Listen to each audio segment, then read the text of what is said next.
Welcome. This is Signal.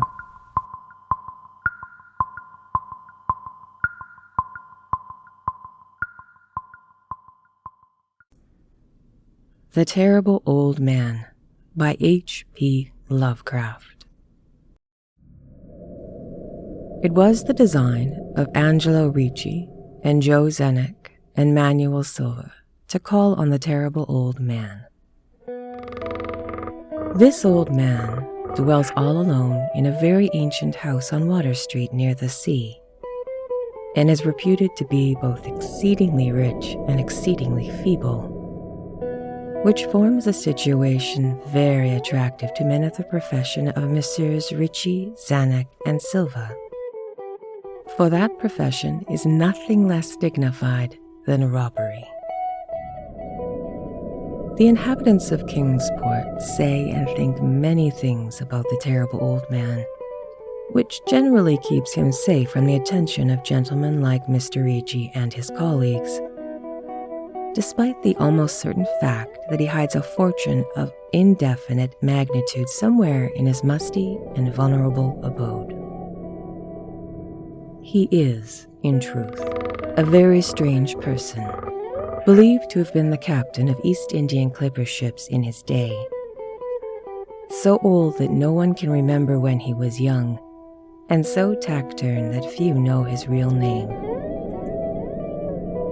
Among the gnarled trees in the front yard of his aged and neglected place, he maintains a strange collection of dark stones, oddly grouped and painted so they resemble the idols of some obscure Eastern temple. This collection frightens away most of the small boys who love to taunt the terrible old man about his long white hair and beard, or to break the small paned windows of his dwelling with wicked missiles. But there are other things which frighten the older and more curious folk, who sometimes steal up to the house to peer through the dusty panes. These folks say that on a table in a bare room on the ground floor are many peculiar bottles, in each a small piece of lead suspended pendulum-wise from a string. And they say the terrible old man talks to these bottles, addressing them with such names as Jack, Scarface, Long Tom, Spanish Joe, Peters, and Mate Ellis, and that whenever he speaks to a bottle, the little lead pendulum within makes certain definite vibrations, as if in answer. Those that have watched the tall, terrible old man in these peculiar conversations do not watch him again. But Angelo Ricci and Joe Zenek and Manuel Silva are not of Kingsport blood. They are of that new and heterogeneous alien stock which lies outside the charmed circle of the New England life and traditions, and they saw in the terrible old man merely a tottering, almost helpless gray beard, who could not walk without the aid of his knotted cane, and whose thin, weak hands shook pitifully. They were really quite sorry in their way for the lonely, unpopular old fellow, whom everyone shunned, and at whom dogs barked singularly. But business is business, and to a robber whose soul is in his profession, there is a lure and a challenge about a very old and very feeble man who has no account at the bank, and who pays for his few necessities at the village store with Spanish gold and silver, minted 2 centuries ago. Messrs. Ricci, Zanuck, and Silva selected the night of April 11th for their call. Mr. Ricci and Mr. Silva were to interview the poor old gentleman, whilst Mr. Zanuck waited for them and their presumable metallic burden with a covered motor car on Ship Street, by the tall rear wall of their host's grounds. Desire to avoid needless explanations in case of unexpected police intrusions prompted these plans for a quiet an unostentatious departure. As prearranged, the three adventurers started out separately in order to prevent any evil-minded suspicions afterwards. Messrs. Ritchie and Silva met in Water Street by the old man's front gate, and although they did not like the way the moon shone upon the painted stones through the budding branches of the gnarled trees, they had more important things to think about than mere idle superstition. They feared it might be unpleasant work making the terrible old man loquacious concerning his hoarded gold and silver, for aged sea captains are notably stubborn and perverse.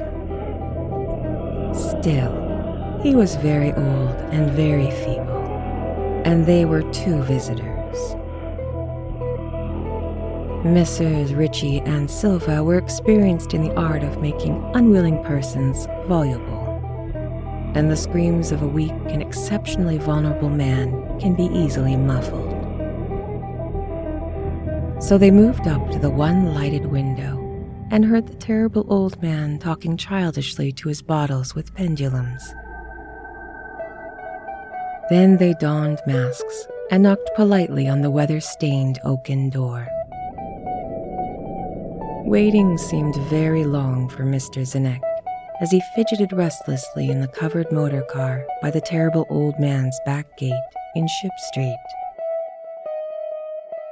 He was more than ordinarily tender-hearted, and he did not like the hideous screams he heard from the ancient house just after the hour appointed for the deed.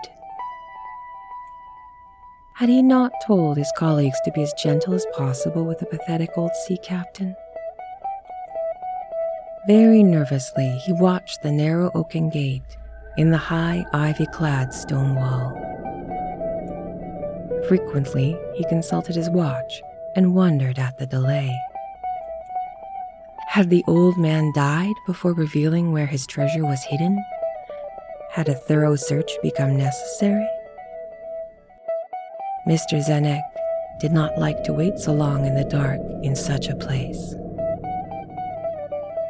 Then he sensed a soft tread or tapping on the walk inside the gate and heard a gentle fumbling at the rusty latch and saw the narrow, heavy door swing inward.